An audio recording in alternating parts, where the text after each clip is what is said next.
All right, I'm not, it's like, Well, Bruce Willis dropped in the other day. Now Bruce Willis. Bruce Willis. Bruce Willis. Oh no. The story opens with a jarring image. At 69, a man once defined by action and strength walks slowly into a care home, surrounded not by applause and cameras, but by silence and worry. That man is Bruce Willis, or at least the version of him in this narrative, once the indomitable hero of Die Hard, now dependent on others for safety and silence. His family reportedly spends huge sums just to keep him protected. What fans around the world saw as a joke or idol became a painful reminder that time catches up with everyone. The shock of seeing such a powerful figure diminished, unable to speak, veiled by illness, sets the tone for the rest of the story. It isn't just about fame lost, it's about identity slipping away and a family left scrambling to hold on. A childhood between two worlds. The narrative traces Bruce's early life back to a small German town, born to a soldier, father, and a German mother, immediately setting his identity between two worlds. But at age 2, he moves across the Atlantic to New Jersey, thrust into working-class neighborhoods, surrounded by the raw edge of immigrant struggle. His childhood becomes a quiet war of belonging. He is neither the American kid nor the German child, but a struggling mix of both. He watches his parents work hard for little reward, and he senses early that fitting in might not be part of his lot. That sense of alienation becomes a seed for pain and resilience. It's not just the move or the cultural split that defines him, it's the early awareness that difference might mean survival, not comfort. Silence that hurts more than pain. By age 6, the script says, Bruce develops a stutter so severe that speech itself becomes a battle. Words get stuck in his throat. Laughter follows him at school, and the taunting nickname Buck Buck turns every day into a test of endurance. He fights back with physical fists at times, but those blows can't silence the shame. As he grows into adolescence, the stutter isolates him. Classrooms feel like traps, and social life becomes impossible. High school becomes a series of silent classrooms and half-hearted jokes meant to distract. He barely speaks when called, withdraws, or resorts to chaos to avoid being noticed. That early internal battle between wanting desperately to be heard and being crushed by fear marks the man before the star, the raw fear behind the charm. Finding a voice on stage. Then comes a moment of near miracle, the drama club. On stage, against a backdrop of lights and scripts, Bruce finds that his stutter disappears. When he speaks in character, the words flow clearly, as if the script unlocks something trapped inside him. Suddenly, those long, silent sentences come out sharp, confident, alive. It's not just performance, it's liberation. Teachers and classmates are stunned. For Bruce, the stage becomes a sanctuary. For those brief moments, he's not Buck Buck or the silent kid. He is powerful, heard, respected. That discovery changes everything. Acting becomes more than an escape. It becomes his lifeline. In those moments, he doesn't fight against himself. He unleashes himself. It's a revelation. Perhaps language isn't the enemy, but the world before the spotlight is. Into the city, and the struggle for survival. Armed with a newfound voice, but no money or connections, Bruce moves to New York City, determined to chase something bigger. Life in the city is brutal. He bartends, skates to work, sleeps on couches or crowded benches, and plays harmonica for tips. He faces constant rejection, audition after audition, all closed doors. In cheap apartments and noisy bars, he builds a makeshift stage out of stapled together dreams. But he persists. The city that could swallow him alive instead polishes him slowly. He meets people like John Goodman, fellow dreamers living paycheck to paycheck, but rich in passion. Together, they experiment with improvised theater, shouting lines, living emotions, and performing even when audiences are small or non-existent. Night after night, they pour sweat, laughter, frustration into roles no one watches. Yet in those underground performances, Bruce shapes the raw energy and timing that would one day electrify movie screens.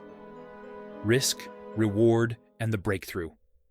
By 1985, after years of hardship, Bruce lands the role that changes everything in a show called Moonlighting.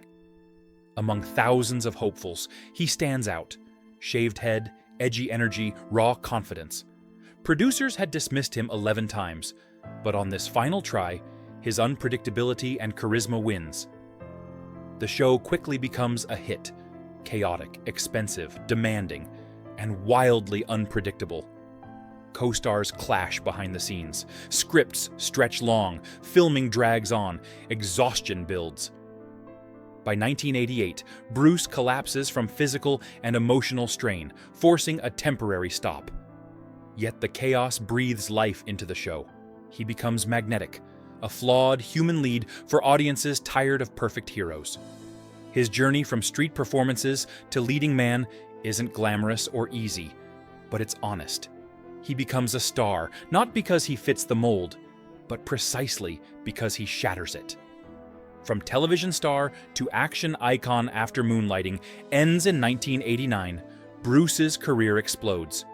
A script for a new movie called Die Hard lands in his lap, previously rejected by bigger stars. With a surprisingly huge offer, he takes the risk. The movie hits theaters in 1988 and becomes a worldwide phenomenon, launching him into superstardom. Over $140 million in box office returns, a legend is born. But fame comes at a cost. During filming, an explosive stunt damages his hearing, not catastrophic enough to stop him, but enough to leave scars. Still, Bruce's appeal lies not in perfect athleticism or invincibility, but in his human vulnerability, the hero who bleeds, aches, and survives. Audiences connect because he feels real. The city kid stutterer, the bar performer. He becomes the everyman turned hero. Violence, danger, adrenaline. Everything that once threatened to break him becomes the fuel for his legend. Fame, fortune, and the hidden price. Once known as just a TV star or bit part actor, Bruce now finds himself among Hollywood heavyweights. He branches out, voice acting in comedies, emotional dramatic roles, ambitious projects across genres. He earns millions, achieves worldwide fame, and commands roles that many dream about. But the script shows that money and success don't erase inner storms. The pressure builds, fame, relationships, personal demons, and constant scrutiny. Behind the blockbuster roles and box office numbers, we see a man juggling past trauma, public expectations, and a deep-running fear of losing what he once fought to find, his own voice and identity. The ghost of the stutter, the nights of bars and rejection, they don't vanish with success. They linger, shaping choices, shaping pain, and reminding him that history once nearly crushed him. The final act, illness, silence, and reflection. As time passes, the consequences of action, fame, and relentless pressure catch up. According to the narrative, Bruce's health begins to deteriorate. Hearing loss, emotional exhaustion, and eventually a dramatic medical decline culminate in him entering a care home. Once known for shouting over explosions and fighting off armies of villains, he is now unable to speak. The very gift that saved him, his voice, is muted. The same world that cheered his triumphs now watches him fade in silence.